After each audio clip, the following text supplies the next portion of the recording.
What's up, everybody? Welcome to the ASAP Wrestling. There we go. Sorry about that technical difficulties, but we here. We here, ready to talk some of that good old prime time wrestling. We got a lot of WWE news to go over with, but first, let me introduce one of my co-hosts, my man Chris Robinson. Chris, how you doing? Doing good, man. Blessed to be here another day. How you doing? Doing good, man. Doing good, man. You see the atrocity that happened on Monday night? Just a train wreck. Just an atrocity. I mean, man. Dude, that's what Raw has been consistently for like the past, man, at least this whole year. Raw's just the whole show was a train wreck, but last night was pretty bad. I mean, can you even remember the last time we got a good WWE Raw? Can you even remember the last show that was good? Ooh. You might have to go back a ways for that. You might have to go back. You might have to go back pre-pandemic, to be honest. To be honest, yeah, you might have to go pre-pandemic for it, because this trash they showing, man. All right, let's go ahead and get into it real quick. First match we can go over, and keep in mind, y'all, all these matches were trash. Straight trash. Rhea Ripley versus Shayna Baszler. Look, I ain't got nothing against neither one of these ladies, but for a match like this to happen, man. Dude, that tells you how bad the booking is lately. Because this time last year, how excited would we have been for Rhea versus Shayna? Like, yeah. Especially when they first came out of NXT, man, two dominant figures, great wrestlers, great looks, but exactly. Their storylines are just, their booking's been so bad. Who cares? Like, that's a bathroom break match, unfortunately. Yeah. I mean, both of these ladies could have been badasses in the women's division. And instead of that happening, we get... Man, it's disappointing. It's disappointing. I can't wait to get Ray Cruz's take on it. He's doing some stuff on assignment for us right now. He should be here in a minute. But yeah, Rhea Ripley got this match. And then after the match over, they go to replays after the match is over. They walk past Nikki. I'm still mad that Nikki lost, by the way. I thought you could have had Nikki win the other night and then lose the belt later. Give her at least give her one more week. What was it? Because Charlotte won it the night before and then she lost to Nikki. Mm-hmm. Nikki had a couple of title defenses and then lost it again. Like that was just giving Charlotte another reign. It seems like it's like pointless. She was like, could you call her the worst transitional champion? Ooh, for women? Yeah, for women, not dudes. Because we know who we know who it was for dudes. But for who do you say that is? But for the ladies, Kofi. And I say you why, and I tell you why, because he lost it. Yes. Yeah. Because he lost it. You don't do a champion like that. And then they do the same thing to Bianca Belair. Come on, man. You got to do better than that. You have to do your champions better. Even if they lose, at least have them look strong. At least one thing they did right with Bianca was she was mad about it. When Kofi did it, he lost that Friday.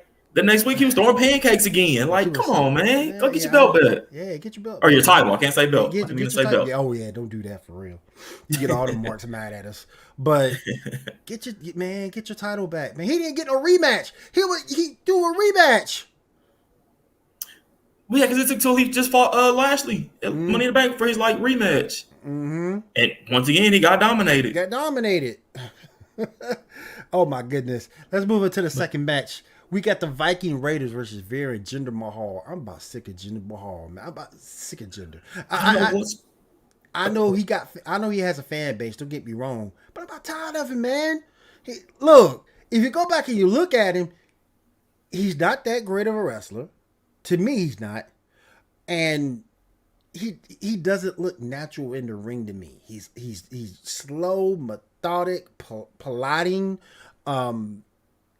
Can he talk on the mic? Maybe a little bit, but what did you think about this match? Yeah, I'm not feeling the Viking Raiders. I really haven't been since they've been called up. I don't see, and it's crazy though, because looking at that match, you would have thought that Jinder wouldn't have been the one to take the pin, but he took the pin. Yep. So that just shows what WWE's thinking of him. He had that 4-minute match at SummerSlam, and I don't know what they're doing with him. Because, I mean, no, he's not, the most athletic guy, the best wrestler, but he's decent enough on the mic to get by. He could be I can see him feuding with Damian Priest for the U.S. title, but not the way he's being booked. Right. And we'll get into the U.S. title because because we saw the U.S. champion coming out here on Monday Night Raw. Triple threat for the WWE United States title. Sheamus versus Drew McIntyre versus Damian Priest. First of all, poor Drew McIntyre. That man was on like the top of the world, and now all of a sudden, he's an afterthought. That dude's an afterthought. Oh my goodness! And it's like it's a shame, man, because Drew got the look. He could talk a little bit, but he just got pushed. He just got pushed out to the wayside by Vince. Yeah, I don't know what happened, and that's another thing. Why did he take the pin? Right. That surprised me. I thought Sheamus was there just to take that pin, but Drew took another pin. I mean, it was a good match, though. I'll give it that. That was the highlight of Raw. Match of the night, for sure. Yeah, for sure. It wasn't a great match by any means, but it was, good highlight. One thing I'll say about Sheamus, he is very consistent. He's going to be that wrestler we won't appreciate till he's gone, I think. Right. And he always does, and he has no issue of putting talent over, which is good because you got a lot of particularly vets in the back that don't want to put the younger guys over. But Sheamus doesn't mind putting guys over because he understands the business, and that's good for Sheamus. And Sutherland makes up for years back when he ran from when he ran away from your boys when Wade Barrett and company. When he ran away from the Nexus. Oh yeah. That sort of kind of that sort of kind of makes a difference there to me. He kind of redeems himself a little bit from that. Let's move on to the next match. Damian Priest got the win on this, by the way. What's your thoughts on Priest right now? I like it actually. That was kind of refreshing to see him coming out. Did he open the show last week too? He's been pretty consistent. Yeah. With how he's being presented. He's been a great call up. He has a good finisher, a good look, good gimmick. He's over with the crowd. I like Priest. He checks out the box. He checks out the boxes. He does. He definitely does. He checks out the boxes. He could do a little bit more mic time maybe, but you kind of get tired of interruptions. Let's just hear him talk a little bit. Yeah. But I'm liking what I'm seeing from him. I look forward to seeing what they're going to continue to do with Priest. See what he does next up. All right, let's move over to this next match. Do we have to talk about this match? Do we have to? I guess we do because it was part of the show. Damn it. Eva Marie versus Doudrop. Oh, wow. Do we have to talk about it? It really wasn't a match. I mean, it wasn't a match. It really wasn't. She didn't compete. Really she didn't compete in it. Doudrop gets the win. But I do like Doudrop, though. I'm not going to sit here in front. I do like her. She's a bigger girl. She's what you would call a BBW. But I do like Doudrop a lot. She can go. And I keep mentioning it, and I will say it again. She is one of the few people that has a win over Rhea Ripley over the NXT UK. One of the few. So I got to give her a prop for that. And like I said, she can go, man. Even Marie, it's more of a. I look at her as more of a novelty. I don't really look at her as an in-ring talent per se, more a novelty, or maybe someone who needs to be, and I'll go and say this, and I'm probably gonna get some heat for it, but she needs to be a manager of somebody. She has no business in the ring whatsoever. She can't wrestle. I 100% agree. She's good at getting heat. Yep. But I think maybe she gets heat because she can't wrestle, and they continue to push her. I don't know, but she would be a good throwback valet. Don't need to get in the ring. Just come out there with somebody and get some booze. Yep. It should be perfect. The question would be though, who would she be paired with? See, that's the thing.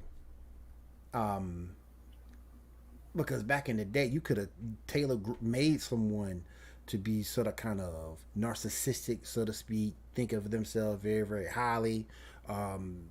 a dude like that to pair with Eva who can portray the same thing.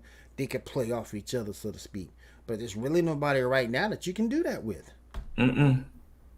That I can think of. I could be wrong, but I can think of that still on the active roster. But yeah, I was upset when they brought you let Talent go to bring her back. Right.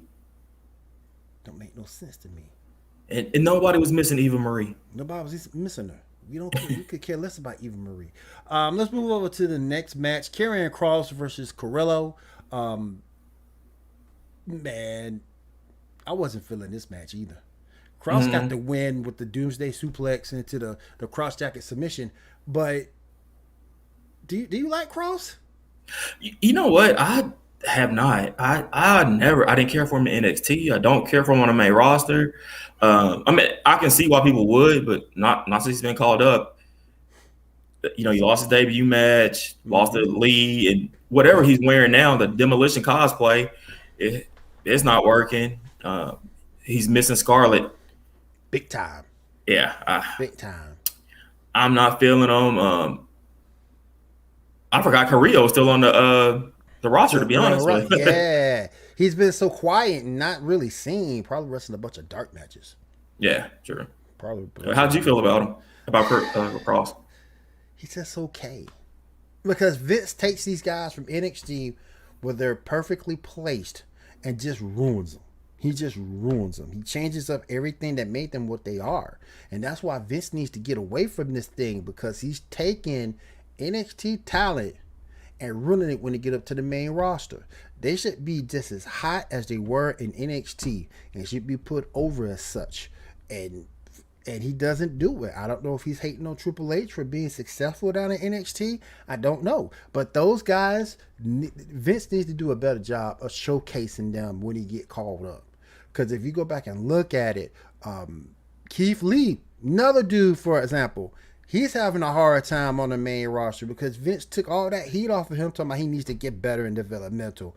Then you bring him back, and he's not the same.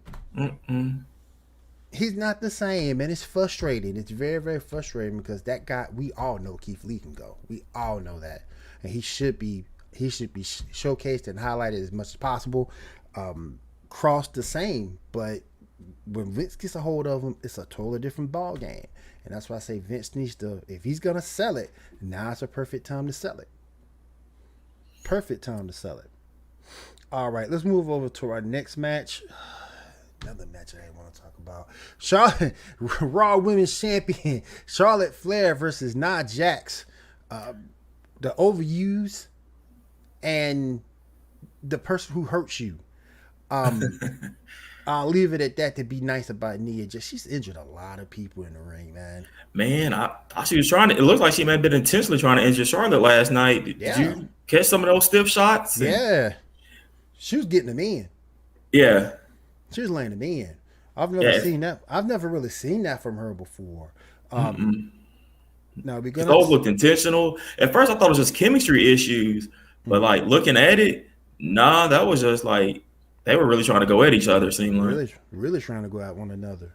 Let's move on. Nia Jax get the win. So it was a non-title defense for Charlotte. Nia got the win, which a clean win. A clean win. But at the end of the day, it don't mean nothing because you know good well if they fight at the next pay-per-view, you know Charlotte gonna win. You know Charlotte gonna win. He ain't gonna put the women's title on Nia Jax. And Nia's in like two different storylines because she was part of the Shayna match earlier, so I don't know what's going on with that. But I don't know what's going on. They didn't bring Alexa out, who came out last week. They didn't do anything with that this week. Maybe The Rock says, "Look here, you need to give her some more airtime." That could be it. That could be it. All right, let's move on over to the next match on the plate. Almost versus John Morrison. Almost gets the win. But you impressed with John Morrison since he broke up from Miz? So that's another thing that's like going on with their booking. We were supposed to be getting the Miz Morrison this week. I don't know what happened to Miz. I didn't like how they set this match up. Like Morrison's backstage and he wants to fight almost, and then he's scared too. Like that's that didn't make any sense to me. And you know what I want to see from Morrison? Just because he's so goofy, put him in a 24/7 against Reggie and let them just flip around. Yeah. Yeah, I mean, they both do parkour, so they do. Just let them flip. That'd be at least the entertainment factor would be there between those. Exactly. Two. At least that. You see Truth getting that 24/7 title back? Oh, eventually he's going to get it back. Yeah, he'll get it back eventually. Eventually. Just another thing they're going to put in his Hall of Fame run because he is going to the Hall of Fame. I'm sorry to tell all you R-Truth haters out there, but he is going to the Hall. And he deserves it. Yeah. You can't deny what this man has done. He's taking these bad gimmicks, these bad storylines, and made it work. He's one of the legit laughs that you get from Raw. And one of the few people who's held every title with the exception of 2. He's never been a world heavyweight champion, and he's never been a WWE champion. But every other belt you can think of, that man has had at one point or the other. He's had those titles. So, man, he's an incredible athlete, and he will be in the Hall of Fame. All right, let's move on to the next match. And I sort of kind of expected better from this. Xavier Woods versus AJ Styles. I sort of kind of expected it better. Okay, I 100% agree. I don't know what was going on. I don't know if it was just another case of bad chemistry or they had an off night or what, but that match didn't impress me like I figured it would. Xavier Woods is a very underrated talent. AJ Styles, possibly the greatest wrestler wrestling right now, and it just didn't click. You can definitely make that case between AJ and Daniel Bryan. Definitely make that case. You know, I know some people who side with AJ, like I do. I know some other people who side with Daniel Bryan. But one of those guys, you can't go wrong. But I thought it was going to be a little bit of a better match because Woods is a better performer than what people think he is. Yes. Very good performer. I just thought we'll see better. All right, let's move on over to the next match, and then we'll go over into SmackDown.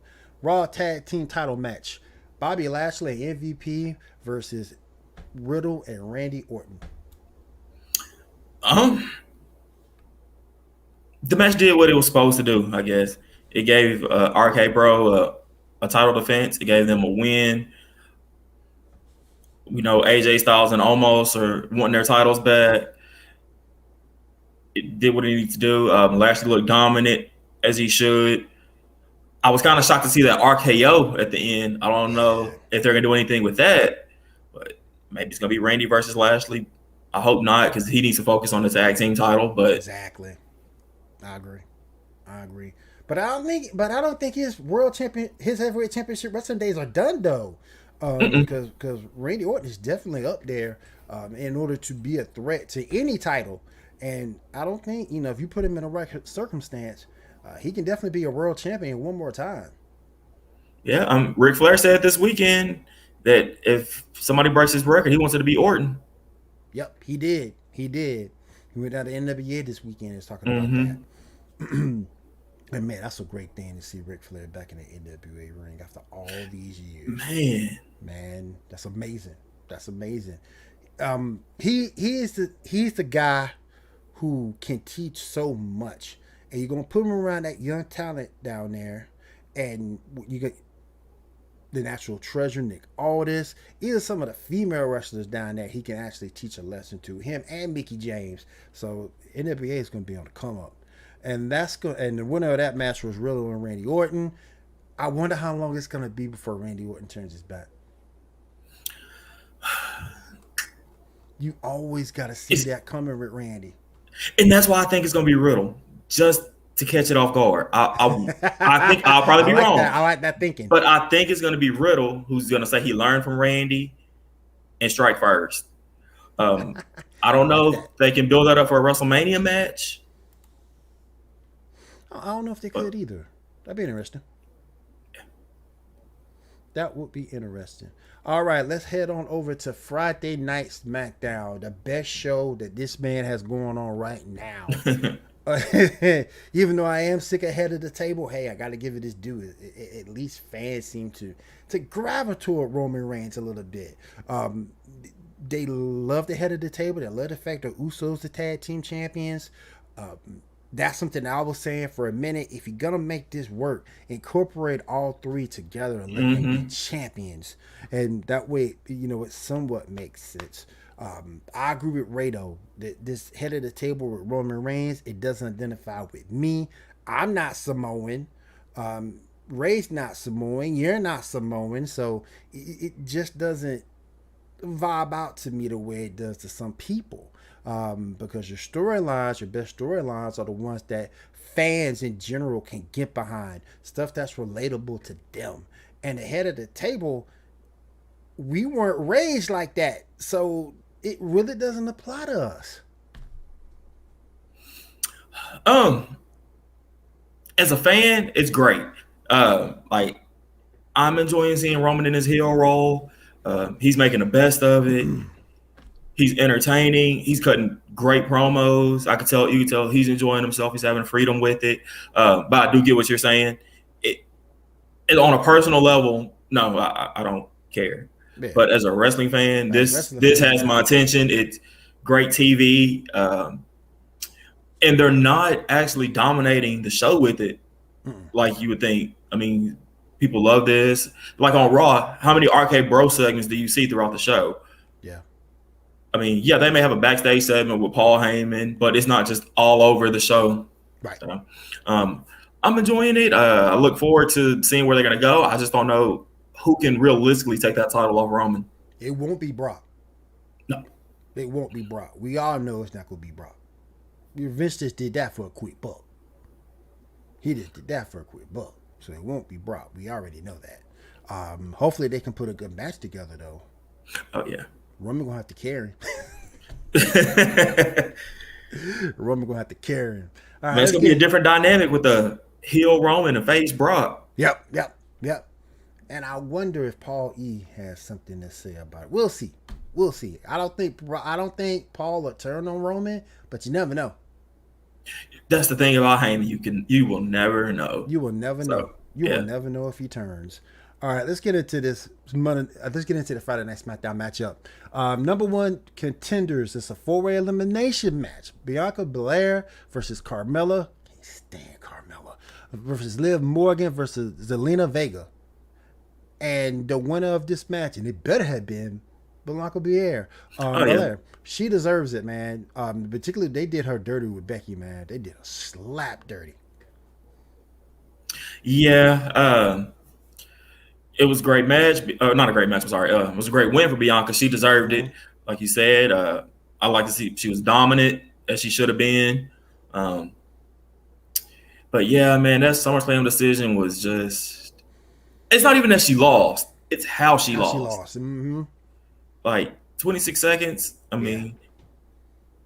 And that's like saying Becky has something to do after the match. All right, I'm going to do this for real quick. Then I got something to do after. You know? Bro, I got something to do after this. The match itself wasn't that great, but at least Belair looked good. She's the number one contender in this. From what I understand, from what WWE is saying, Becky Lynch is going to be the heel. Mm-hmm. But look, she's going to be a heel, but she still gets popped. I think that, honestly, with the way the storyline goes, or not the story, but like how it started, I think Becky can come off as a heel because, honestly, man, after I watching SummerSlam, when that happened, it just took me out the whole show. I was deflated. I didn't care anymore. I was ready for it to be over. And then when I saw Becky Friday, I didn't care. Right. I think she can be a heel. It maybe go away heat until she actually does like some good promos. Maybe Seth can, help her out with it. I don't know, but Bianca definitely has the babyface ability. She'll be a great comfort behind character. I want to see her have a good chase. Yep. She has to get her revenge though. She has to get this belt back from Becky. Can somebody tell me where Sasha Banks is? Man, I don't know. I don't want to do no speculation on anything, but it is crazy. How do you piss people off so bad they pull you off the main event card? You ain't been heard from since. You ain't been heard from since. And again, I hope it's not the COVID situation. I really hope it's not. But we all know her issues with management from time to time and the attitude that she can have from time to time. And we haven't seen from her, hadn't heard anything. I haven't seen any interviews. And like I say, I don't like the man, but Dave Meltzer hasn't said a word. He hasn't said anything about this situation. And he normally loves to run his mouth a mile a second. Yeah. I hate that man. All right. Oh yeah. Hate him, man. I just don't. I've never liked Dave. Let's move on to the next match. Chad Gable versus Cesaro. Winner by DQ is Cesaro. I don't know what they're doing with Cesaro. He had his brief title feud with Roman, and then he was gone for a while. He comes back for this. But I mean, if they do something with him and Otis, that could be some good things. You can see some some strength showcases between those two. Mm-hmm. That could work. Gable's a great athlete, great wrestler. But I just want to see Cesaro doing something, having a good storyline at least. Right. This match was one of those just their matches. I guess it was to set up the further the storyline and make Otis look more of a monster. And here's the thing the kicker for me, when you go back and look at Cesaro is the guy the fans want to see get over. But because of that, I feel Vince bucks that and says he's going to do what I want him to do. I don't care what the fans think.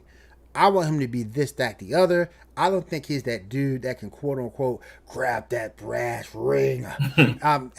And I really feel that way. And it's a shame because Cesaro's a hell of an athlete. He's a hell of a talent. He can talk, he can wrestle, he can do everything that you need him to do. But for some reason, he can't get out of Vince's doghouse. I don't know what it is because I mean he has a great look. He's big. What does he speak, like 5 languages? Mm-hmm. I mean, like he's marketable. I don't know what Vince has against Cesaro. I haven't heard any backstage stories, where he could have made anybody mad backstage. He seems like he comes to work whenever he's asked. He does what's asked. Yep. I don't get it. I don't get what, and I've never heard of any backstage heat from him. I've never heard anybody having issues with him. He puts over younger talent.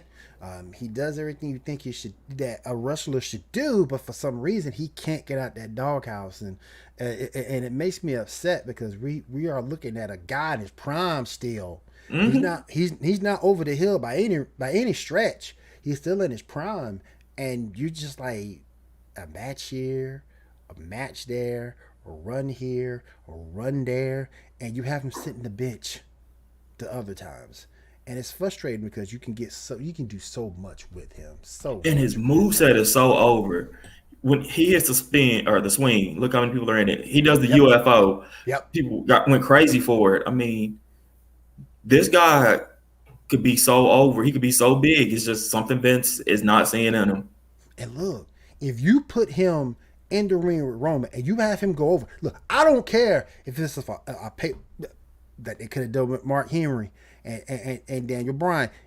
Let Mark Henry get that one win at the pay-per-view. Let him get that win, lose it on Raw. You could have done the same thing with Cesaro and lose it on SmackDown, but you gave the fans what you want. And that means volumes to me. And Vince won't do it. He won't do it. I don't get it. I don't get it either, man. I don't get it either. All right, let's look at another match. We got Mr. Underrated. And if you want to talk about Cesaro not being used correctly, this man, an IC champion, you still ain't using him right. We got Rick Boggs and your Intercontinental champion, Shinsuke Nakamura, versus Robert Roode and Dolph Ziggler. Man, he been disrespecting Nakamura forever. You know what's really sad? When you said the Intercontinental Champion, I really sat there and had to think, who is the Intercontinental Champion before you said it? Like, that's wild, man. Straight up wild. Yeah, so, yeah, you're right. He's so disrespected, it's not even funny. Like, that. What was that at SummerSlam? I mean, that 45-second dance break? Yeah. If you wouldn't get concessions and came back, it's pretty much over. Yeah, like, that's another thing. a guy who's over. Crowd loves his entrance. They even made it better with boos. Mm. I didn't realize how strong that man is. Yeah, man. Yeah. Really Uh, strong. and maybe that's why Vince had those two team up a while ago because he doesn't care for him. I'm gonna put him with him just to have him do something, and that's it. We all know Dolph been disrespected forever. Robert Roode, I think, has also suffered the disrespectful fate by Vince McMahon. Great look, great talent, can talk, but really, if you go back and look at it, what has Robert Roode done since his time in the E? Oh man, had a good entrance theme. That's pretty much it. Pretty much it. That's pretty much you get out of him. He look great at Impact. Yeah. Great in Impact. You just take him and you just make him into nothingness, and it's just frustrating. It's all get out what you're doing with this talent, man. We're gonna head over to our next match now. Dominant Mysterio versus Sami Zayn. Could care less for Sami Zayn. Sami Zayn gets to win in this. What's your thoughts about Sami Zayn and Dominant Mysterio right now? I guess it was just a way to more further the Mysterio storyline than Sami getting a win. I guess we'll just put Sami on TV. Maybe they're gonna do something. I hope they don't go back to the feud of him and Owens again, because I know Owens was on commentary, and that seemed like that was one of the most matches he was the most vocal about. But I'm more interested to see what's gonna happen with Mysterios. How good do you think Mysterio, Dominic? How good do you think he can be? How good can he be? I could see him being Intercontinental Champion, possibly a World Champion contender. Not getting the belt, but he probably get a good match out of a World Champion. I don't think he'll be a World Champion, but I mean he has a great legacy, great coaching. Yes. So yeah. So you think he'll be around the mid card level? Yeah, high mid card. High mid card. Yeah, I can see that. I can definitely see that. That's pretty much all the matches. Now, toward the end, we had something that went down toward the end of SmackDown with Heyman, Reigns, and the Usos. What did you think about the end of SmackDown? I kind of like how Finn just keeps appearing when you're forgetting about him, because he didn't, he touched base about the Cena thing, which was a nice touch.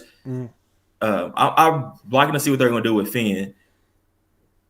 I guess it's going to be our Extreme Rules match. Hopefully they do something where the Usos don't interfere. Right. But they need to bring the demon gimmick back. That's what they need to do with Finn.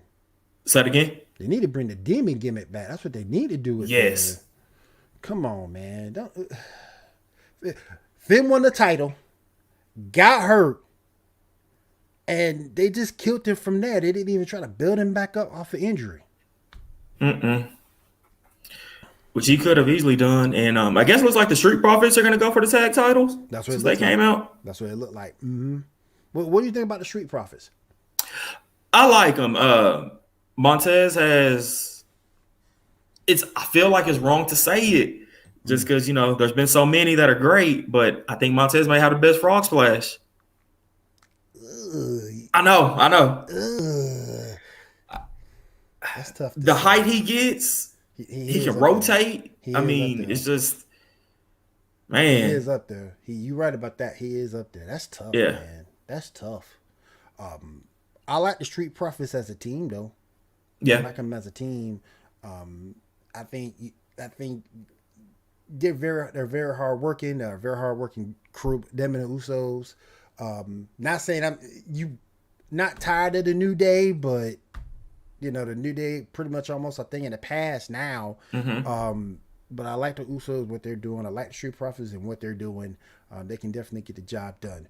All right, from what I understand, we're not going to get into AEW, so let's get into some of our all-time favorite matches, into some of our favorite all-time wrestling events. I'm going to let you start it. What's some of your good times that you remember about the sport of professional wrestling? Man, that's a good one. So many to talk about. You know what? I'll just talk about a moment that just stands out. Okay. One of the first wrestling events I actually went to in person, WrestleMania 30. Mm. I was there when the streak ended. Man. I have never heard 70,000 people be so quiet. I remember that. You remember that picture of that one dude that was like, yes. I couldn't believe it, man. I couldn't believe it. He lost. Man, it was just like we were all in disbelief. We just thought there was a mistake. You know, it couldn't be the streak is over. But let me ask you a question: do you think do you think Brock was right to be the one to break that streak, or should it have been Roman to break the streak? You know, I agree with Brock doing it. I think if the match would have been better. Yeah. That was just. I know Undertaker got a concussion, so you can't predict that. But because Brock needed to be dominant, right? That solidified Brock as the beast for real. Roman wouldn't have been a bad pick to do it. I don't like that. You know what I'm not gonna say? I don't like that Roman did it. You know, beat him later. Mm. Man, that's a good one. I didn't like that match either. I guess that's what the problem is. If the Undertaker, is going to lose, it should be some good matches, like the Shawn match, the Triple H, CM Punk. I mean, all those are great matches. And then followed up with those that he lost. That's the problem. Yeah. Because neither match was that great. But my only issue with him losing to Brock, it's not like Brock needed it. We all knew who Brock was. You're right. And Roman is younger. He's an up-and-comer. Excuse me. He's younger. He's an up-and-comer to the game. At that point, to me, it would have made more sense to give it to Roman than to give it to Brock. Because we already knew what Brock was, right? He knew what Brock was about. This is matches with Eddie Guerrero back in the day. You knew what Brock was about. Yeah. That's the thing that got me. I definitely would have gave it to Roman before I would have given it to Brock. I get it. I understand it. Because, hell, Paul Heyman looked like he was shot that Brock won. Yes. I mean, Paul Heyman looked like that. One of the matches to me that sort of kind of stand out to the history of time, and I know Ray has a few, but one of mine, and God rest his soul, Ricky Steamboat versus the Macho Man Randy Savage.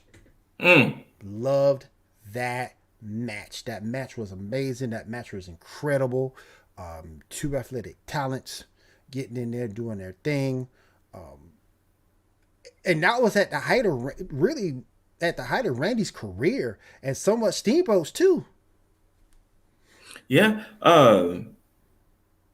that match really is what the Intercontinental title should be. Mm-hmm. That's where you have your two great workers who can go out and steal the show. And that match proved it. I mean, you can definitely tell they took the time of planning every single second of that match. Oh, yeah. It delivered. And from what I get, from what I've seen, you see Randy Savage talk trash about Hulk Hogan. You've seen all that. But the one person you see he never talks trash about was Ricky Steamboat. So that tells me Has anybody ever said anything bad about Ricky Steamboat? I don't think anybody has. Think about it. Ricky and another dude that never played heel. Yeah. I was just thinking that too. Yeah. Never played heel. Had the respect of the fans all the way through. Now I'm gonna switch it to the other spectrum. A match that I just didn't like. It still meant something in the world of wrestling, but the match I didn't like, and I'm gonna get hate for this, but I'm gonna say it anyway. Ultimate Warrior versus Hulk Hogan. Was so boring. Boring. Yeah, like I get, what it means, the Intercontinental Champion versus the World Champion. Okay, that's cool, but that match is not good. Nope. I have tried to watch it so many times. I'll fall asleep during it. I'll get distracted during it. I agree. Like the ending was good. The ending got me into it, but throughout the match, wow. Like this is what people have been talking about all these years. Yeah, man, it was a terrible match. You got two iconic figures in the ring, and with knowing what Hogan is, also kind of shot. He let Warrior get the win on that. was sort of kind of shocked about that. Maybe and then kicked out like at 3.1. Yeah. I was kind of surprised by that because you see him, particularly later on at WCW, he didn't want to lay down for a lot of dudes. He didn't want to put a lot of guys over back in the day. But being Warrior who he was, I guess he felt that he had to do that, kind of like he did Lex Luger back in those WCW days. He put Luger over for that week. And so... Oh man, another match that I really didn't care for, and let me go back. This match never got televised from what I'm thinking, but just knowing the results of it, the Rockers versus the Hart Foundation, and this is the match that the Rockers actually won the tag team championships, but because the top rope broke and Bret Hart being Bret Hart. That fool complained, and the Hart Foundation got the titles back. We don't do no Bret Hart slander. We ain't taking no Bret Hart slander, man. But you know the thing That's about right call. No. But you know what though? Man, they could at least get them a rematch because that was the only time the Rockers got a tag team title match, and they deserved the match at that time, and it was before their breakup. Yeah. So, because when you really look at it, when the Rockers were in WWF, they weren't together that long, technically. What, maybe 2 years? 2, 3 years? Yeah. 2, 3 years. And then they broke them up. And then Shawn Michaels went on to be who he is, and Marty Jannetty faded to obscurity. So, I just thought they sort of kind of didn't give them long enough. Yeah. Yeah, I agree with you. And I think that is like one of the... we always talk about like who should have been a world champion. I think we don't discuss who should have been the tag team champions, and that obviously should have been the Rockers. Definitely should have been because their style is influenced today. Mm-hmm. I mean, if you look at any wrestling match, you're gonna see a super kick or something. Yeah. Just flip. Like the Rockers definitely played a role in that. Young Bucks. So they. Hate to say him, but the Young Bucks. But tired of the Young Bucks, man. Oh, man. I can't go on any AEW page because the minute I bring the Young Bucks, I'm gonna get destroyed. Man, I'm gonna go back to another match that I'm gonna go back to another team that I really didn't care for. And I might take some heat for this too. I never was a big fan of Demolition. Okay, I just told myself, whatever team he says next, my team I'm gonna bring up is Demolition. Like, I had no idea that's what you were thinking. Yeah, Road Warriors Light. Yeah. I was never a huge fan of them. Never. I can't think of one Demolition match where I was like, oh, wow, these guys should be the longest reigning tag team champions. Yep. Nope. Yep. They did not do it for me. All right, we got about 8 minutes left to go on in the show. So what I want to do, I want to take a little bit of time, go over some guys who were always threats to a world title, but never won it. Okay. I'll start it off. Ming. Toughest man alive. Like, I think to this day, the toughest man alive. We've heard the stories of him. But he was so into his gimmick, he was not going to be world champion. You can't market Ming. It's hard to. It'd be hard to. Yeah. But every time he got in the ring with Sting, and Sting was the world champion, they came down to Augusta, Georgia, when I was 16, 17. Mm-hmm. They came down to Augusta, Georgia, and they had a match. And I said to myself right there, Sting's in trouble. Ming can win this match. He can win this match. Ming was one of the toughest ever, man. And any match he got into, he could win. Yes. Yeah, he was always believable to me. Like, he thought, just his strength and everything. I thought Ming could in the street, just on a whim, go right street. Like, I thought just watching those matches. But yeah, Ming was that dude. He was that dude for real. I'll take it back to one more, then I'll throw it to you. Arn Anderson. Best spine buster ever. Yep. It's going back and looking, Arn Anderson could talk. I know he was with Ric Flair, so that's what gets overshadowed. Mm-hmm. But Arn Anderson on the mic, yep, man, yep, it was amazing on the mic. Even if he didn't have the power of this behind him, I still think he would have got over. He would have got over. All right, what are some of your guys who you think could have been world champions but never won? Razor Ramon. Oh, yeah. A guy who has a finisher that no one kicked out of. If he hit Razor's Edge, it's over. An over entrance. Just I don't know, because I'm not sure if at the time he had the demons, of alcoholism, but that was somebody who I always thought. What's your opinion on him? I love the Razor's Edge. I thought him and Bam Bam Bigelow were two of the most athletic big men I've seen that ever wrestled. Razor could move in the ring. He wasn't a slouch by far. And when he was, in his right mind, when he went out to the ring sober, he was amazing. Bam Bam was amazing too. I thought he was very, very good. I loved the stuff he did. But with the NWO later on down the line. But when he first got there, he was amazing. Scott Hall was amazing because Vince took him from what the AWA had him being with the porn stash to being Razor Ramon, and that was an amazing transformation, bro. Amazing. Yeah. You got another guy you thinking of? I mean, the one that everybody's gonna say, Mr. Perfect. Heck yeah, man. Yes.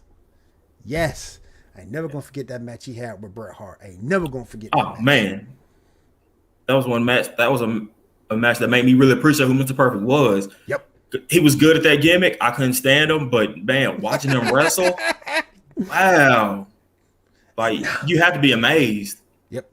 And now you gonna see a perfect plex.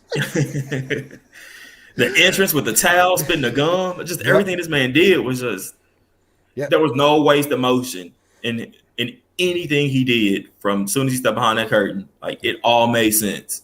Yep. All right, guys, it is 10:56. Let's go ahead and start wrapping things up here on the ASAP Wrestling Hour. Chris, my friend, any final thoughts before we get out of here for the night? Man, it was just a pleasure. I always enjoy talking wrestling with you, William. I just love wrestling. It's a big part of my life. It's going to continue to be a big part of my life, and I look forward to continue having these conversations. Look forward to next week. We'll have Ray and Nate back with us. Appreciate your time. Thank you for being here with me tonight. I appreciate you, man.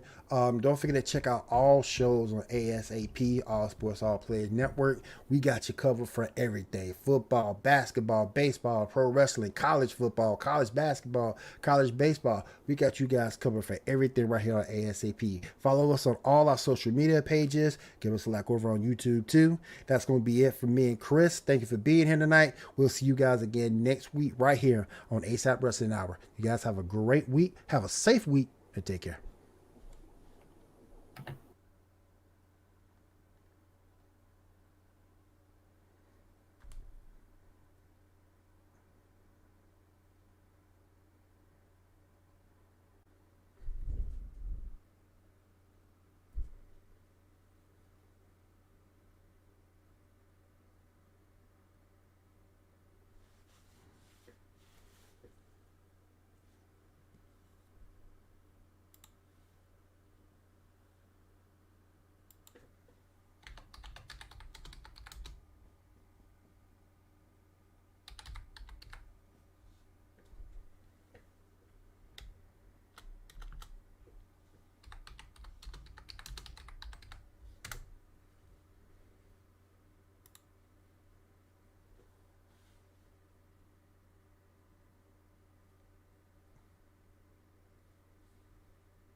Give me my moment, guys. Let's go ahead and get in contact with Ray real fast. We'll go ahead and end the show and get on out of here for the night.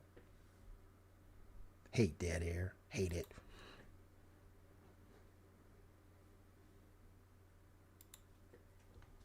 Give me one second.